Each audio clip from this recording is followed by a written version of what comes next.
to the AWS for AI podcast. Welcome to AWS for AI, the podcast where we explore cutting-edge AI solutions and the innovators behind them. I'm your host, Hamza Mimi, AWS Solutions Architects. And I'm happy to come back in the first episode of 2026 with an exceptional AWS customer. We welcome today Ahmed Abdul Rahman, Chief Technology Officer of BAYZAT. With a long-standing passion for mathematics, software development, and AI, Ahmed brings up 2 decades of experience building digital products and scaling engineering organizations across functions and industries.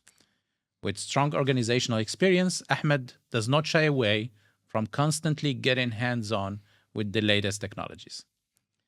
Ahmed is in charge of technology at BAYZAT, a technology company that provides smart workforce management solutions from HR or payroll management, talent management and hiring, finance or process automation, and knowledge management, constantly evolving to cope up and sometimes also drive the constant work-life change. With more than 500,000 employees covered across 4,000 customers and 60 million plus platform visits, the BAYZAT ecosystem is impacting work-life experiences in so many ways. In today's episode, we will explore the path that BAYZAT followed adopting AI technologies, learn about their approach to building products, and we will also try to understand how AI is impacting humans at work. Ahmed, I'm excited to have you with us on the show. Welcome here. Thanks. Excited to be here as well. Thank you.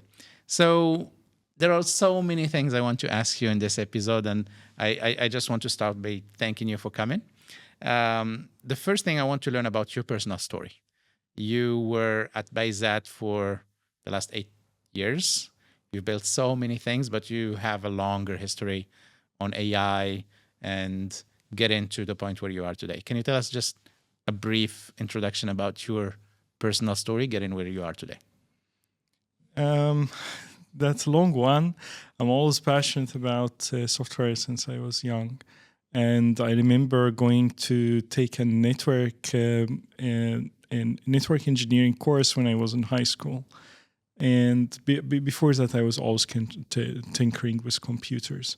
So I always knew this is my passion, this is where I will go. At age 19, I started an internship with an amazing startup in Alexandria, Egypt. It was a mail service provider serving over 5 million users, 35,000 B2B customers. And I saw and learned there what does it mean for a company to thrive and then die. And that was the first experience ever, working there for like 2 years and then seeing this amazing success go to zero. And then I joined another software house in order to work with a more diverse products. And my plan was always to expand my knowledge. So I worked in a software house in Alexandria as well for a couple of years, worked with a lot of companies in Europe and the US and building completely different products. Went from there into a big telco. So I wanted to learn also how a very large scale infrastructure, data centers, everything work bare metal looks like. So I worked in 3 data centers, metal servers, managing everything, and 100 of servers and thousands of services, and billions of database records that you need to manage. I worked in the very critical systems in the telecommunication industry. And after 6 years, when I got all the knowledge that I need from there, I had part of my heart going back to startup world. So I joined a very early adapter to an AI startup company working in AI in 2016, which I think was very, very challenging. Yeah. So we built an amazing product, and it was to help business owners to promote their websites using the platform. Worked with amazing talented engineers and data scientists in Egypt. And in 2018, I moved to BAYZAT first as a VP of engineering 2 years down the line, I took the responsibility of the CTO. You've been working on AI projects before the AI bubble, if I might call it a bubble, or before AI became easy. Let's say it this way. Can you tell us about your personal experience on the learning journey, getting into AI in 2015, 2016, and now? Huge difference, was extremely difficult. So for us to complete just one demo, it takes months, and very smart people working on that just to use something like Word2Vec and create some like clusters and build something that is useful. Extremely hard. And I also was very passionate about the idea of text summarization. Just every weekend I would tinker with a small BERT model and try to summarize book chapter, combining this with like recursion summarization, things like that. And it was very unreadable at the beginning, but I made something to work, which was like summarizing news articles, because I didn't have time to read the entire news articles. I want to keep up to speed. Build that for myself, maybe 2018, 2019, something like that. And I always had the passion there, but what changed it, I think, from this very, very difficult months of work into hours, not even days, where you can bootstrap something, you can use a model off the shelf, you can go to Hugging Face, and you can fine-tune something, and it will work, and it will be magic. And I think that is enablement, make it possible for so many people to start to see a result early on so they can continue, because it's a discipline of working on something for months, sometimes year, without seeing a result is very, very difficult, and not everyone can do that. Yeah, before you spend a lot of time just learning about the foundations, and it takes time to actually get a result from that. Correct. Now you just go and build things that work. Yeah. Can you tell us more about BAYZAT now? This company that was created in 2016, 2017? Around 2014, 2015. So at an age where AI was not commonplace, but technology was, different kind of technologies, of course, to where it is today. Can you tell us first about what BAYZAT is? What's the mission? What are you trying to achieve? And then the evolution from that time to now. BAYZAT is a work-life platform, as we call it. You can think about it as a B2B super app for employees to use things like payroll, expense management, their time off, their health-related services, and other things that employees will need on day-to-day, so they don't need to navigate between 15 different apps to get to that. They can just open BAYZAT, and they can anything they need related to their work, related to their health, and sometimes related to their life. We offer also some things related to their well-being and discounts and offers that most of the corporates offer.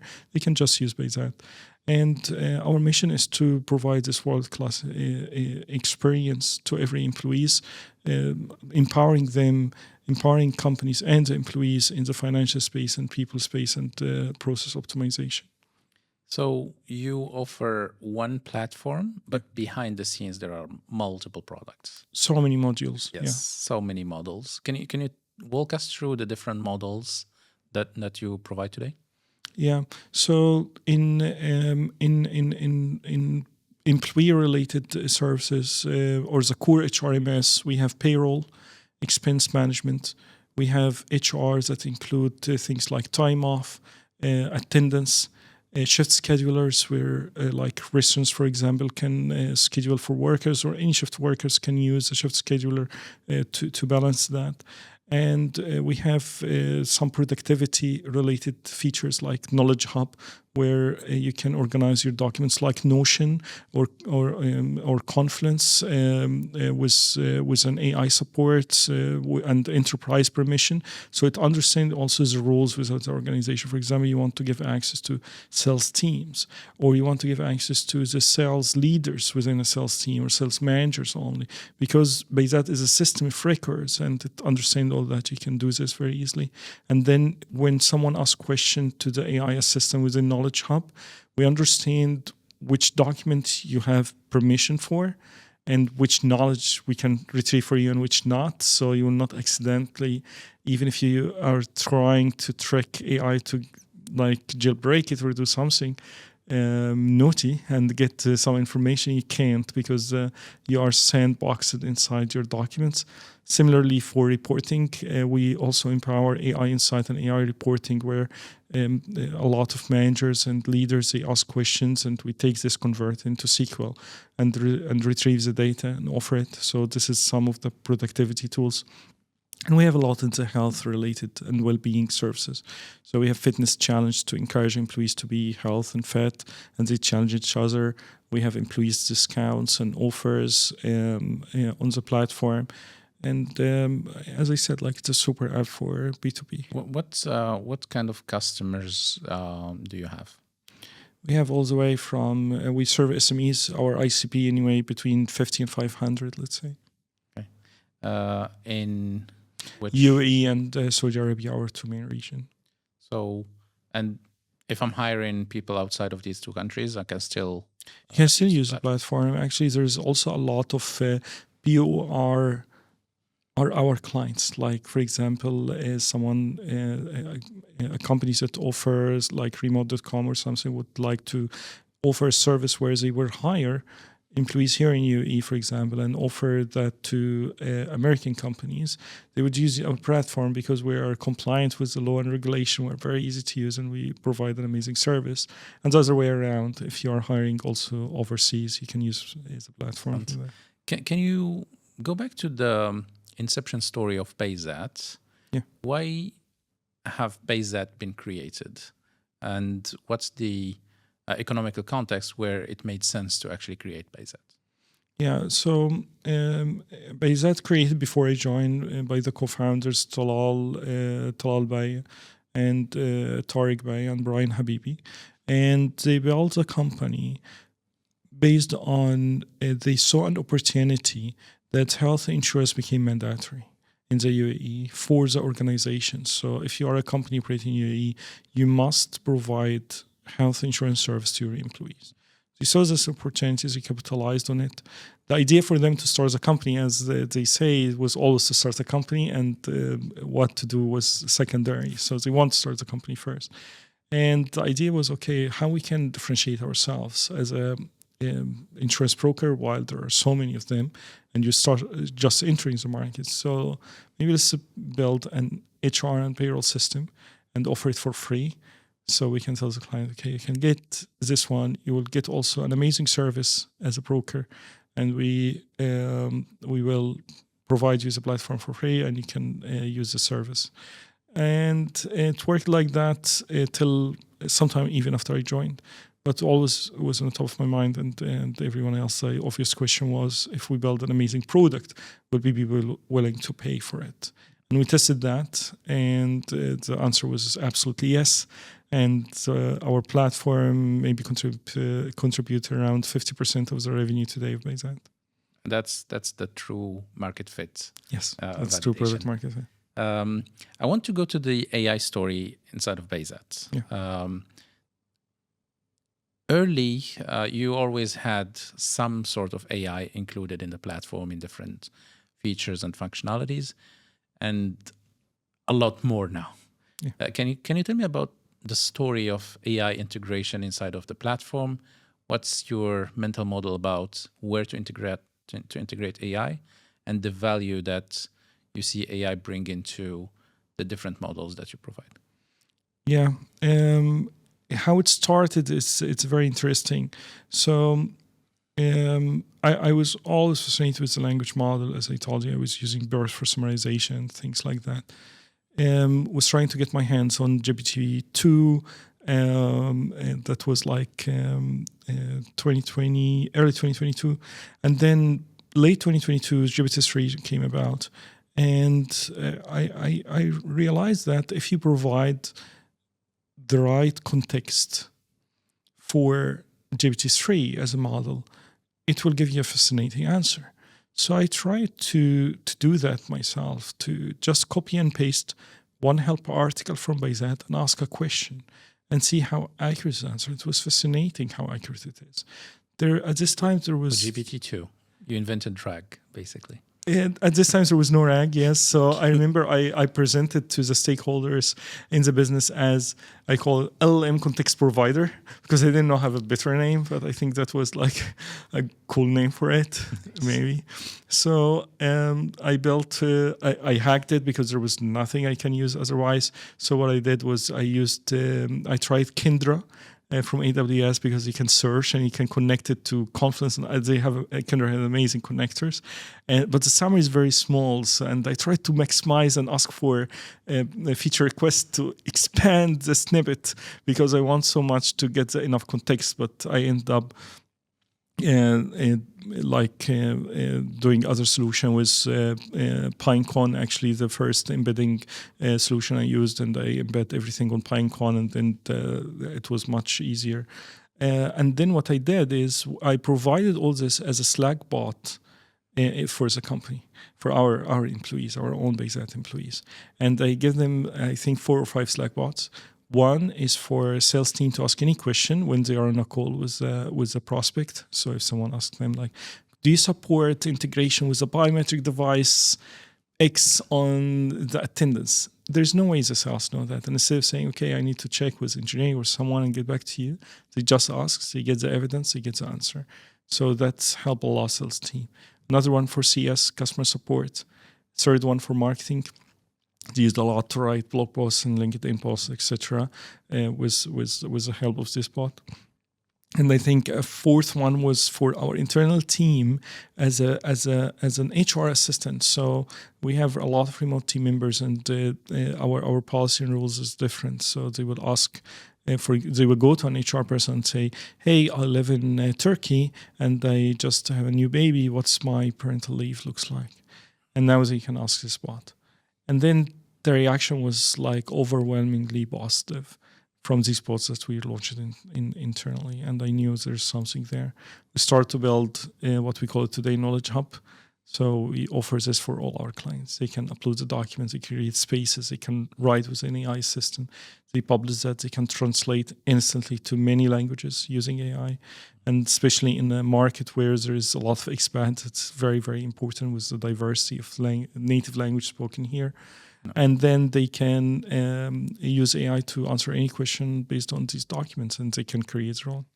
That's the start of AI experimentation. Yeah. Usually most companies will start with internal use cases, but then they fail to put it to production and bring value to their customers. How was that shift to the next stage for you at BAYZAT? It was difficult. Yeah, it was difficult because, as I said, like, okay, Kindra doesn't work. Okay, how to get the right chunk size, what to do there, a lot of experimentation, prompt optimization, what to do with permission. So let's launch as an MVP.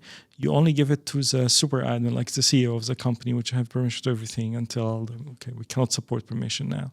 But let's see if it's useful for them. And of course, we found like user coming back and coming back and coming back.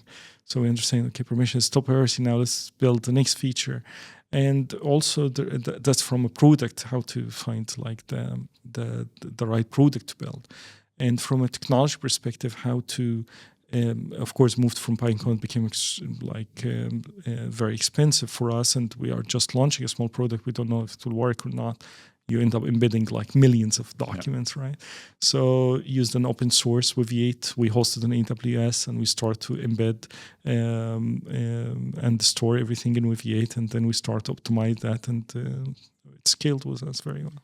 What was the first publicly launched feature using AI that you did, and what's the story there? How did it work? Knowledge Hub. So this was the first. This was the first. Yeah. First, it started as an internal, and then we launched it, and publicly for our clients. Yeah, and they use it to store documents, to ask questions, and so on.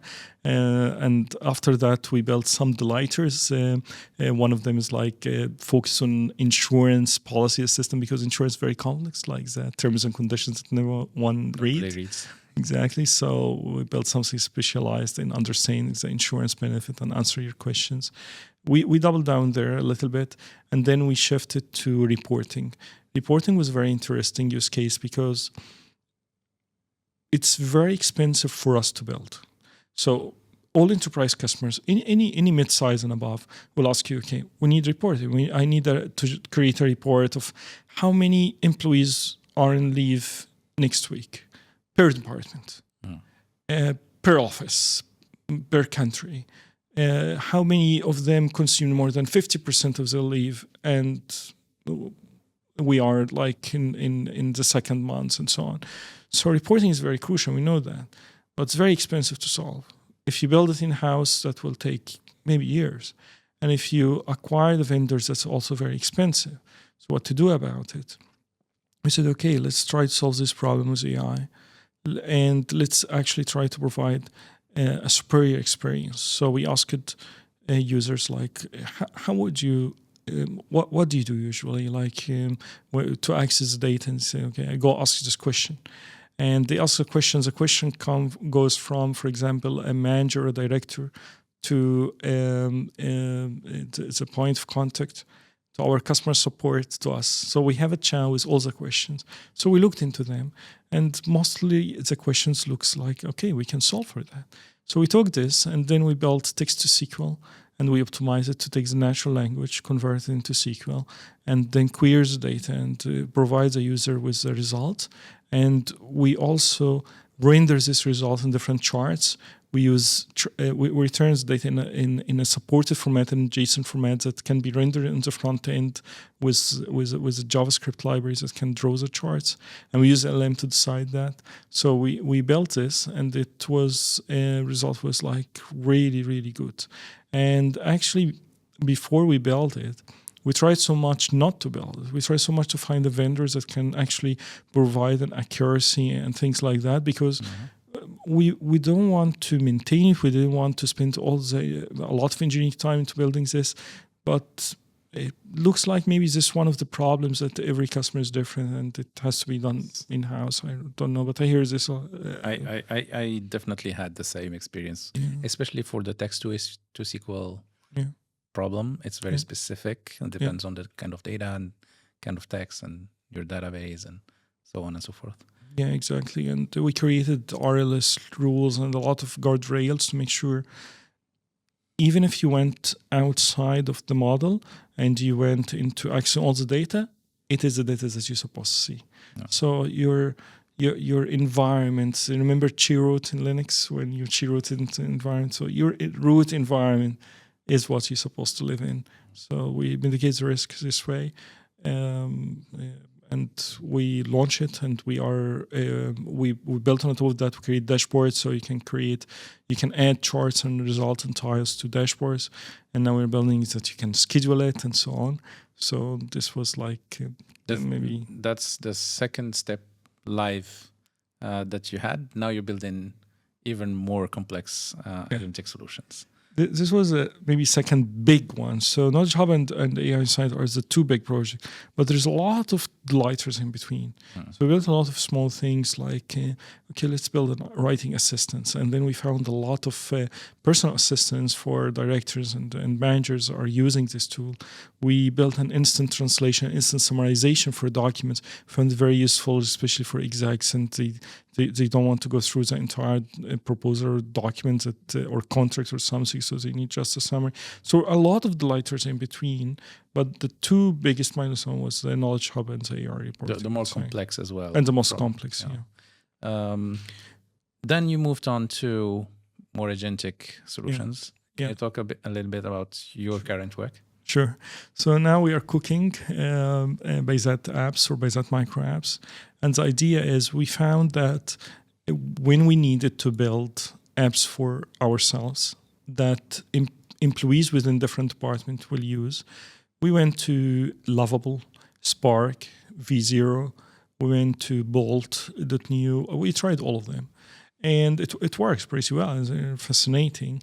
And we give the business user, okay, you want to build something for the sales department to help you with this, build app, use Lovable. We give everyone access and credit. The problem with that is the app is isolated. okay, I want now to share it and give access to other people. How? I don't want it public, so anyone can register. What if I want different permissions? So if you're a manager, you can see that. But if you are in this department, you can only see your department's data, but not other departments. It's impossible. So from that, we also spoke to a lot of customers, and they have the same problem. They cannot build in Lovable or in Bolt or any similar solution, and they want to build something for themselves. And the third angle from it is that made me very excited about it is there's a lot of feature requests come from so many customers. Either they are very specific to one or a very small group, or they are very expensive to build. And maybe here I will take a side to talk a little bit and go back to your question, which is how I imagine the future of SaaS. And that exactly was my moment where I realized there will be no more the huge, massive enterprise B2B SaaS solutions that one size fits all. That's not going to happen. So customers need something to solve their most important problem. And most of the time, these problems are very specific. And like any product company before that era, we would say, okay, we need first to see how many clients this will impact if we build this feature. And then you do the math. Okay, this is like 2, maybe 1 sometimes, 10. Okay, it's not justify the cost to build it. So we're not going to build this feature. Client frustrated, but also all B2B SaaS solutions the same, right? It's very expensive to just solve for you. And then you go into, okay, let's measure how much it will take us to build this. Okay, it will impact 30 customers, but it's extremely expensive. Then you also give the same answer, like what we did in reporting. So when all of these 3 angles combined, during the summer I decided, okay, what if we create BAYZAT apps within BAYZAT? Customer can have all the access of, because we're a system of records, so they can assign it to a certain role. Okay, this app help finance to calculate tax. We can give this application to only finance people. This application help, for example, line managers to organize their one-on-ones or set goals for their team members. Then we'll give access to line managers and so on.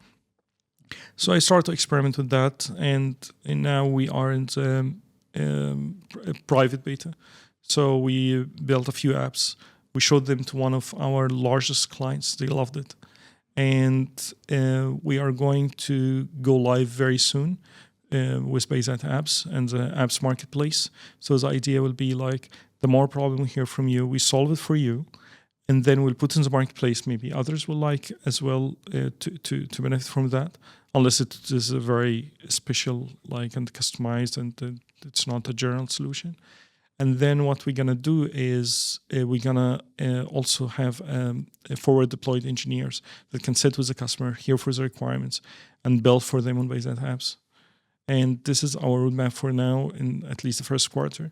Later on, we will think about how we can allow clients to build their own and to publish their own microapps internally and so on. But for now, we'll be building for them. So now you're using AI to build for them. And then once that model is stable and you get enough feedback, the point is also to give them access to use some of these tools to actually build and deploy and make it available for others. Yeah. Interesting. So actually, how we're doing it right now, we're kind of doing all that already, except giving them access. So what we built is you have the build experience. So when you open BAYZAT app, there's 2 sections: marketplace, where you can see all the apps. There's build. Build is like Lovables and other. You prompt, and it starts to build and show you a preview. So you see the app preview, you see the database schema structure, and you can iterate. And that's it. The app is actually live. So we do the live review and we do the deployment in real time on AWS. So we don't need to invest there. The only thing is we want to make sure we are secure. Okay. We want to make sure that it's useful for them. We want to optimize the experience before we give access to all clients. But not that we need to build something else or something more. The entire experience, we give it to non-technical users today within BAYZAT to build.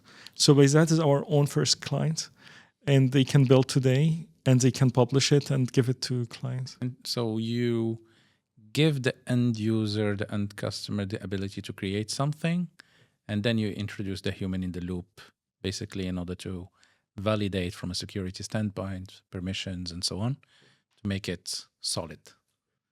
Interesting. And what's the first feedbacks? As I said, like we had a very large deal, one of our maybe biggest, and we signed it and announced recently. So before we sign it, they have very, very specific requirements. No one else do it, including us. No competition does this. So we said, okay, that's a perfect example. Let's build.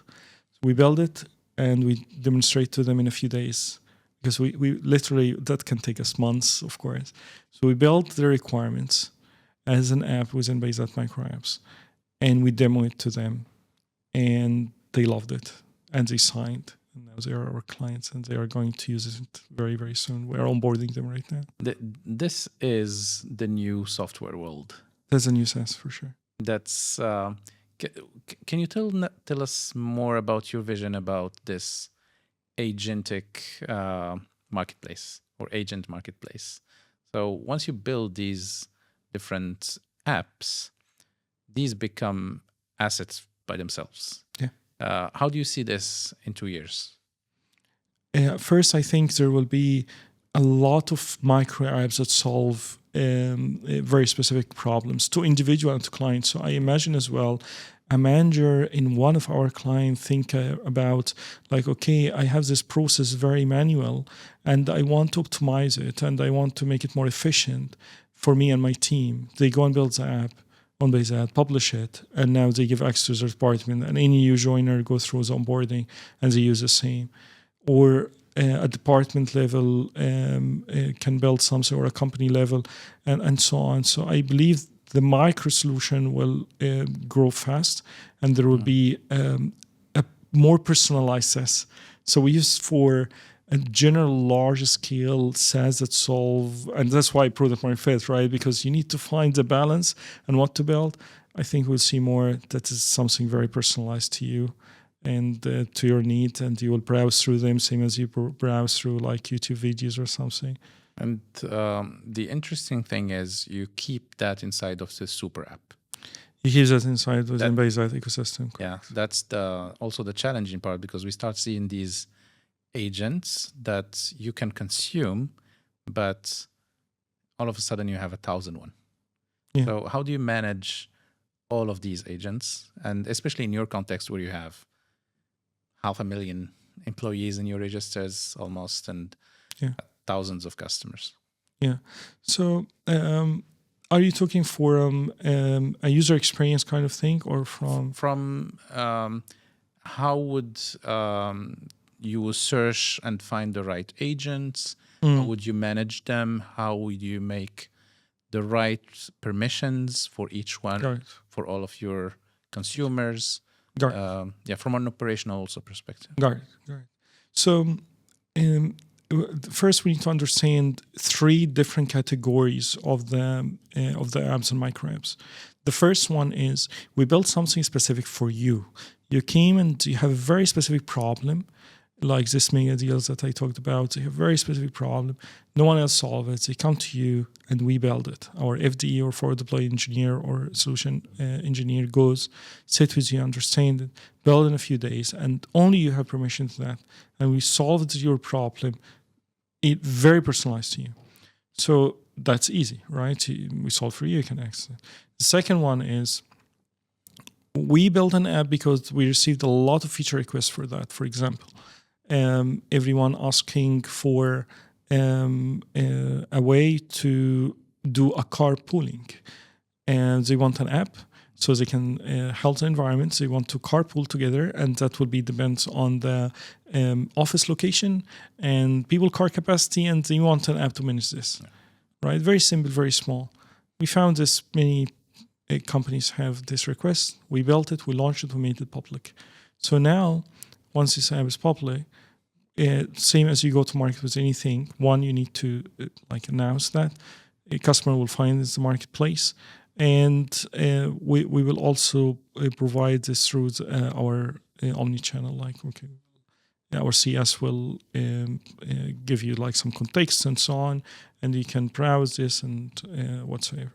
The third one is, the third category is where you build an application yourself for your organization, and then you want to publish it within your organization. So you want this app to be used by a certain department or all employees or something like that. So you go, you build it and publish it.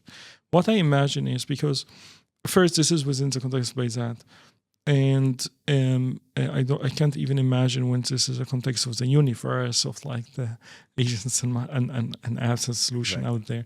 But let's give this context. So this context is, we are building something for the workplace and for the employees within the super app, and we want them to discover that. So how we know and learn about customers' problem? We have a very tight process for that, and we collect this feedback from top of the funnel, like customer success interactions with clients, feedback that customers share, market research, competitive analysis, and so on. So based on that, I think what we will have at the end is a very tailored to that environment, and customer can browse and navigate within this marketplace. And of course, we will have our feature and editorial thing, same as you go to app store and there are millions of apps, how you find the best ones that fits you. So it's also the marketing of these specific apps within that. And then you get to a standard kind of search inside of that database of course, and agents will help you to find it. So you can just ask an agent, is there an app that solves this problem, or I have this problem, how can I solve it? And the agent will help you. Through that process, and also from the BAYZAT Super app, you had to solve a lot of technical challenges. Resiliency is a big one, I guess, since you have so many customers dependent on your platform. Software resiliency is becoming more and more mainstream, but AI resiliency is still new. Can you talk about the challenges to get your AI endpoints, your models to be resilient, and also to manage them throughout the life cycle of your development? Yeah, that's extremely difficult because you have a high demand on tokens, and you can hit thresholds. So we started directly with one vendor, and then we realized that's not going to scale. Our demand is extremely high. So we started to diversify, and then we realized also a gateway like Bedrock that can offer you an access to a lot of models is very useful. So we asked for that. Then we hit the limit. We asked for an exception. We hit the limit again. We asked for a huge, large amount of like token, and we got that finally. But at the same time, if you face any problems at endpoint, you are down. So you need to diversify between the API gateways and direct access to the model. For example, if you are using Anthropic, you can go to Anthropic through Bedrock, and then you can also use Claude behind Anthropic direct APIs. And you need to have this fallback mechanism because like you cannot afford that you got throttled or you don't have enough token to spend. But at the same time, as you mentioned, the life cycle of the model is very critical. So we started GPT-3, and after some time, there's so much better model and cheaper. So when you switch them, they don't work because you optimize your prompt on that model, and you built your token limits on that model capacity and everything. And then what you do about that? And we started recently to have a project of consolidating AI services as a standalone service, internal AI service. Mm-hmm. So we are building it for a developer experience. This is like a platform engineering. So we built this AI service where other domain teams can use it. And we handle the complexity of which providers, a model, and then you can run an experiment or an optimization where you can say, okay, in Text-to-SQL, we used to use whatever, like Claude 4. And now I want to try Claude 4.5. Let me switch that on a demo company and test data. Let me try and see what's broken, fix, optimize, release, and evaluate, and so on. And is go that to all automated? There partially. So there are parts that you can change the models, the service is there, and so on. We have our own tests. We run the tests. We have some evals, especially for apps that we run the evals. But we also rely on the direct feedback. Was it useful? And some of that tests that you need someone to tell you actually is it useful or not. But before you reach that, when you automate majority of things, that become very easy. Like we run evals on the generated apps to see like how standard is the code, how compliance with the templates and the guidelines, and we take screenshots from the end result and so on.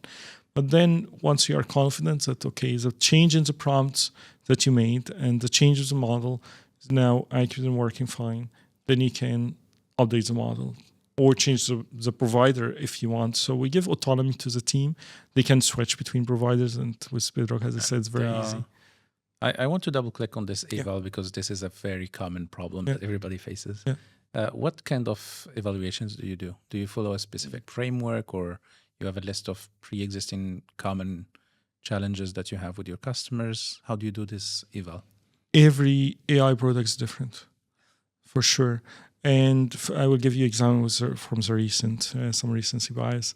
So how to know that the apps that are generated are good, how to know that the improvement in the tool you give to an agent is actually improving. That's a very difficult problem to solve. So we started with some evals that runs into using LLM-as-Judge, and there is actually some open source libraries that provide that. So we run this evals, which runs a prompt, gets a code, and use LLM-as-Judge, look into that, and it do an amazing job, because when you use LLM-as-Judge, it do much better result in accuracies than when you ask to generate, because judging is easier. And I think in the early days, a lot of OpenAI researcher talks about this if you read the early papers. So judging is easier definitely than generating. So when you use LLM-as-Judge, you can have some accuracy. And then you run this the first round. Of course, you take screenshots and you compare, okay, this was a user asks, this is a screenshot, does it match or not? And you give browser tools so the agent can navigate the browser. So you run this. You change the tools, update the tools, and then you see where's your benchmark. I think ours at this point was the best model we saw in the market that we use out of the shelf was around 36%. Our was about 54%. And it's not like we are better than any AI code generation, but we're very specific because this is for BAYZAT, remember, and our customers. So for our use case, for our clients, we are the best for the use cases that our customers need. And how do you select the models to evaluate? So there are so many now. There are SLMs, large language models, all sorts of large language models. And you can also train yours, fine-tune, do RAG. How do you select what is that AI that you'll be using? A conviction, wisdom, or experience will not work in this. So what would you do if it's not an AI? If you replace that with say, okay, you are going to evaluate a vendor or a solution. Very easy, right? You have your RFP, you have all your criteria you can evaluate. The problem with AI that doesn't work because you don't know what will work and what not. So how I start with it is first, with the best model in the world, the best class model or a bunch of models, will this work? Can we actually build an app, or can we generate a report? Okay, we can, but it's extremely expensive. Okay, but we know it works, so let's change. Can we do the same cheaper? Can we go to a smaller model or optimize a token and have some techniques to optimize memory and the context of the model, summarize that, and apply all this? Okay, now we can, because you have, and then you can go down, down, down. If what you need can work with a small language model, and it can work with lowest cost, of course you are the winner here. And sometimes it doesn't. So then what to do? And you have another challenge, because you say, okay, we can create the apps. It works very well. Customers love it. That's very expensive for us. We're losing. So you say, okay, I will stop it. And then 1 month later, the model provider announced that the cost dropped 90%. What to do at this? So that's why it's not very dynamic. Yeah, it's very dynamic. But of course, we try to optimize till the quality drop to a point where it doesn't make sense. For example, in what we use in our in Knowledge Hub and the RAG pipeline is much smaller model, much cheaper than what we use to build an app or to generate a report. And different stages actually in also generating reports. There's a pipeline and each part is completely different. Excellent. I have so many things to cover on the technical aspect, but I also want to spend some time on the organizational parts. I know you've been taking care of the structure of the teams at BAYZAT early on. How do we build organizations today that are fit to use AI the right way and take most benefit from it? I will give you my guiding principles. There are 3 guiding principles. One is build an autonomous team, give them the autonomy to choose, and give them an environment that allows the autonomy. Because if you just say, okay, I'll build an autonomous team, but there's nothing allowed them to do that practically, then just a slogan. Second is build a psychological feel-safe environment and provide psychological safety, because they will experiment a lot and they will fail most of the time. And if there's a fear from failure, they will not experiment and you will lose that. And the third is build a growth mindset culture and let people not question their ability based on failure, but see this as an opportunity to grow. And this is crucial. This is a guiding principle.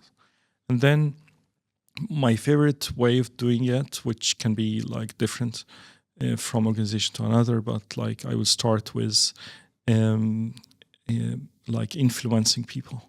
So I will go and pitch my idea to one of the engineers. And they will say, okay, I had this idea, I'm working on it, I built that. Let me show you what I did so far. They won't jump in. If they are excited, I let them jump in. Now 2 of us are building, right? And we are very excited day to day. We're meeting and we are discussing all the challenges. And then I will go to another engineer. We are both building. Do you want to join? Yeah, sure. And this is within the team. And of course, you can just go and say, okay, I will create a new structure.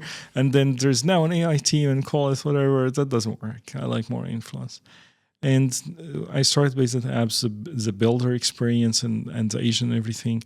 June, July, something like that. I don't remember. And I shared it with one engineer. And now maybe it became at least 7, 8. Or you know that at least, yeah. And everyone's super excited, coming every day and day in day out. We are very dynamic. So the way also how I manage that. So this is how to influence and start. Okay, you have the group of people, you have the right people, and you build the right culture, right? So you have the autonomy, you have the psychological safety, you have the growth mindset. You influence the team, they join you, and now you are building. So what I do is, as I treat this as a startup, as an early stage startup. So we are meeting every day. We're making a decision every day, every single day. And this is a very, very, very hands-on, high-touch kind of work. So I meet with the team. Okay, guys, where we are. We stuck here. That doesn't work. How to change that? What are the possible ways? Let's experiment and meet tomorrow. And it's a 24-hour cadence, 24-hour cadence. Like we meet end of the day, every day, every day, every day. You spoke also about autonomy, which is very important. How can you make autonomy an actual thing and not a slogan? Yeah. As I said, you need to actually give the environment space to be able to do that.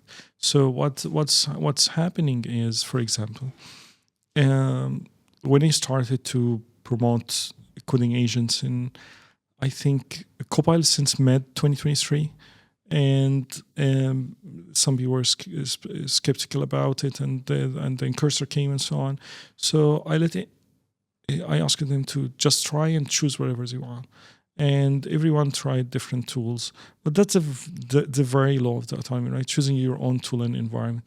But then it become a little bit above. So some people then working on a solution like AI reporting on Knowledge Hub or something like that. Say, okay, I want to try LangChain, and I want to try actually OpenAI models in doing that, and I want to embed with an open source. And of course you have to. If you're just saying yes, it's not also autonomy. So you ask the normal question, okay, why do you think that's a good idea? I don't know, but I read that and I tried this, and there is something interesting here. Okay, go prove it and build a POC for that. And then they build something that's promising, and then they go and run with it and so on. So here you give them also an autonomy on what to choose and how and to solve this problem. The third layer of autonomy, which is it's the highest level of autonomy, is to choose how to solve the problem. And that's extremely difficult, because you go to a bunch of smart people and tell them, okay, we have this customer problem. They want reports. How should we solve it? And now you are going to engineer, not telling them build an AI reporting. So you're telling them, this is a problem. And the problem boundaries like this: the cost is very expensive. Either it will take us years, or we'll pay vendors millions. We cannot afford both. What would you do? And then now there's an autonomy on the solutioning space, and this is the highest level of autonomy that you can give to your team. Excellent, nice. I want to also touch on. You have a very privileged vantage point talking to HR professionals. What do you see their reactions to the AI world that we have today? Are they extremely excited? Are they fearful about what's AI bringing? And how are they using these new technologies? All. So you have enough diverse customers that you will of course see all. So there are some organizations, some teams, some HR professionals are worried about their jobs. They used to write policies, answer employees' questions, hire the talent, and do this. And some they found an extremely good opportunity. So the most talented, technical recruiter will tell you, this is a heaven for me. So now I can focus on actually finding the right talent and speaking to them and build the right onboarding process and let them draw them into the bus of success. And this is what makes me excited in the first place. And I forget that because I spent 90% of my time headhunting and reviewing CVs and reading hundreds of them. I used to do that myself as well before I took recruiters. So we want to back in the G what to do. So review thousands of CVs and shortlist. And so you don't have to do that. And some of them see this opportunity. And some of them are overhyped, so the other we will have AIs that can solve all finance. We don't need to hire any finance manager. We will have an AI for that and this, and none of it is reality. So I've seen all of them. The good thing is I believe in people a lot. So a lot of the people who were overhyped, they understand, they come to the reality on the ground after trying a few things, and maybe it was good that they were excited. And some people who were very skeptical and scared started to use a little bit, found it useful, still shy about it, but trying, but start to be more brave, and more are going into that place where, okay, this is a tool, we can use it, and we will find our way, and we'll be brave and find that. So it's getting together. What about, these are for HR professionals, what about the work-life change in general? I know my work life in 2025, 2026 is different from back in the time when you had to file a bunch of reports for whatever.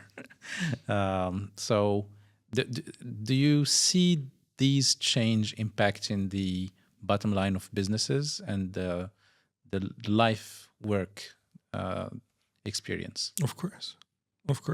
So there are a lot of companies, including us, are automating a lot of the back office work. And this is, I think, very clear value. Many of our great minds spoke about that because, like, it's a very defined process. You review this document, then you do this, and you do that, and we did this with insurance. Very clear and very good to automate with AI. So you are providing better service to customer because turnaround time is getting shorter, and the accuracy is getting higher. So definitely there is something it's very good there. And you find as well, and I noticed that especially in engineering because I work with them day to day, that the excitement that brought them into software engineering in the first place is getting back very, very strong. There was a time where people start to feel like, okay, there was a question on blue collar or white collar. I'm just coding and writing like programming. And then when they start focus on the autonomy level, on the third level, okay, we're getting into solutioning and we're deciding how to do that. We're seeing results very fast, and we're very into the moment and time is passing by, and we're enjoying this a lot. That's changed the day-to-day of engineers drastically. We're almost at the end of the episode. I want to touch on two additional points. One is you've been building on AWS for a long time. What is the advice that you can give to other builders out there, other CTOs out there that are just starting or using AWS for a few years and that were extremely valuable for you? Yeah. Actually, one of the advice very quickly that I came through was during a due diligence. A very smart company came to do a due diligence before Series C investment. And after they did the technical due diligence, they created a report, and there was one item I didn't expect at all. And it was like, you need to build a better relationship with your main technology provider, which was AWS at this time. I spent like 6 years not even thinking about it. We were just paying with credit card, and we were using the technology, and that's it. And then I start to put in my action list, and I start to build a relationship with AWS, and the benefit was massive. So now we are on AWS Marketplace, and customer can reach out to us from the marketplace. We reach and discover a lot of amazing technology vendors and providers through our AWS relationship with account managers. We did a lot of experiments, and we actually scaled the knowledge and learning from a lot of team members through the SEs from AWS, and did an amazing job. And we also learned about a lot of different ways that they didn't know they were existed into solving some problems, because also the team at AWS see a lot of diverse solutions, and at the time you get comfortable in what you know, but there is a lot of innovative way to solve certain problems, and it's invaluable to have these lessons. So definitely my advice, build a relationship, and if you just put your credit card and use the technology, that's minimum value that you can get. The highest one when you build more of a partnership, technology partnership, rather than just consumer and provider. Speak to your AWS counterparts. My final question is, how do you see AI moving forward? AI timescale is by weeks now. Let's say we're in 2028. How do you see AI moving forward? And how do you see also this particular domain, which is workforce management in AI of the future? Yeah, it's very hard to imagine 2028, but I can tell you that very soon you will be able to hire agents to do jobs. So you'll be able to go to a platform like BAYZAT or other and say, okay, I need to hire an agent to write for us this PR, or to do this competitive analysis research, or to hire an always-on HR ops agents that can answer all employees' questions, that can review their all the legal contracts for employees and do all the HR ops on time. You just having things to move on and come to the agents and they solve it.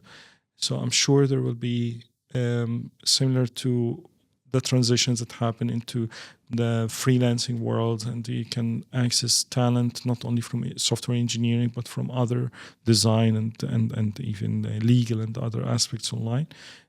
There will be a time where there will be an agent marketplace, and this marketplace will empower a lot of organizations. That's for sure.